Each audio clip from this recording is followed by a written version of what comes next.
Ya, terima kasih Anda masih menyaksikan Net Bali. Untuk pulihkan terumbu karang di Laut Merah, penyelam Mesir membangun museum bawah laut. Museum ini menjadi alternatif destinasi selam sekaligus ekosistem baru bagi makhluk laut. Inilah salah satu patung yang mengisi Dahab Underwater Museum di Mesir. Terbuat dari logam dan barang bekas, gajah menjadi satu dari 5 karya seni lain yang mengisi museum tersebut.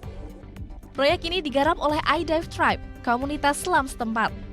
Material yang digunakan harus sesuai dengan kehidupan laut, sehingga mampu membentuk ekosistem baru.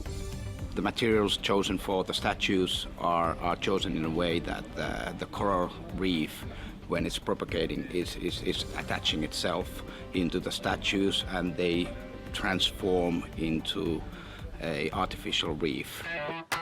Untuk membuat sebuah patung dibutuhkan proses panjang. Seperti replika Archapta, salah satu dewa Mesir.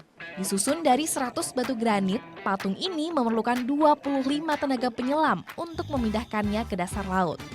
متوقع في ال 30 سنة اللي جاية من 30 ل 70 سنة اللي جاية إن شاء الله إن الشعب على مستوى العالم تموت. مش هيتبقى موجود غير في الخليج العربي والبحر الأحمر.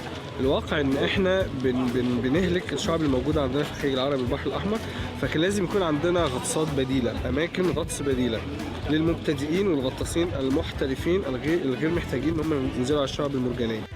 2009 lalu, sebuah museum bawah air sukses dibuat di Taman Laut Nasional Cancun, Meksiko.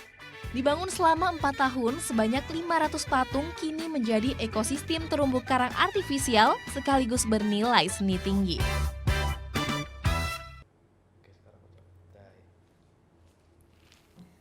Udah selesai kan nontonnya? Nah, jadi jangan lupa buat like, komen, dan subscribe ya.